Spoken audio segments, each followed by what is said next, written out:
مزید ویڈیوز پانے کے لیے ہمارے چینل کو سبسکرائب کریں اور بیل آئیکن کو پریس ضرور کریں۔ السلام علیکم ورحمۃ اللہ وبرکاتہ۔ میرے پیارے ناظرین، امید ہے آپ سب خیریت سے ہوں گے۔ اللہ رب العزت آپ لوگوں کو اسی طرح خوشحال اور شاد و آباد رکھے۔ ہائے افسوس، ہم نے اپنے آپ کو کس طرح ہلاک کر لیا۔ حضرت عبداللہ ابن قیس رضی اللہ تعالی عنہ حضور صلی اللہ علیہ وآلہ وسلم کا ایک ارشاد نقل کرتے ہوئے فرماتے ہیں کہ جہنمی لوگ اتنا روئیں گے کہ اگر تم ان کے آنسوؤں میں کشتی بھی چلانا چاہو گے تو آرام سے چلا لو گے، مگر وہ آنسو خون کے آنسو ہوں گے۔ اور جہنمیوں کو سب سے زیادہ افسوس اس بات پر ہوگا کہ وہ جنت میں نہ جا سکے، اور وہ اللہ سے نہ ملنے اور اللہ کو ناراضی کرنے پر افسوس کریں گے۔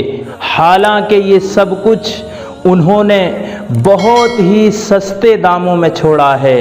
دنیا کی شہوتیں جو کچھ دنوں کے لیے تھیں، اب وہ لوگ یہ کہیں گے، ہائے افسوس، ہم نے اللہ کی نافرمانی کر کے خود کو کس طرح سے ہلاک کر دیا۔ اگر ہم گناہوں سے توبہ کر لیتے اور اللہ کو راضی کر لیتے تو آج ہم بھی اللہ کی رحمت کے سائے میں ہوتے، مگر اب کیا فائدہ؟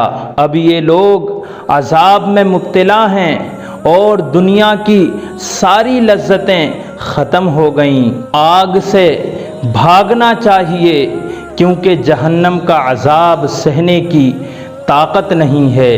لہٰذا انسان جن بیہودہ گناہوں سے اپنے رب سے مقابلہ کر رہا ہے، اسے چاہیے کہ جہنم کے عذاب سے ڈر کر جہنم سے نجات حاصل کرے، مگر ہمیں تو نہ کچھ خوف ہے، نہ جہنم سے آزاد ہونے کی کوئی فکر ہے۔ حضرت حسن بصری رحمۃ اللہ علیہ فرماتے ہیں کہ مومن اپنی صبح غم کی حالت میں کرتا ہے، کیونکہ اسے پتہ ہے کہ اسے جہنم پر گزرنا ضرور ہے، اور اسے یہ معلوم نہیں کہ وہ جہنم سے نجات حاصل کرے گا۔ مومن پر مصیبتیں بھی آتی ہیں اور وہ ان میں ثواب کی امید رکھتا ہے، اور زندگی بھر خوف اور غم میں مبتلا رہتا ہے، لہذا جب مرتا ہے تو راحت حاصل کرتا ہے۔ یہ تو سچے مومن کا حال ہے۔ اب جو آدمی اپنے آپ کو اچھی طرح جانتا ہے کہ وہ کتنا گناہگار ہے تو اسے کتنا خوف کرنا چاہیے۔ اللہ رب العزت ہماری دنیا اور آخرت دونوں بہتر فرمائے، آمین۔ السلام علیکم ورحمۃ اللہ وبرکاتہ۔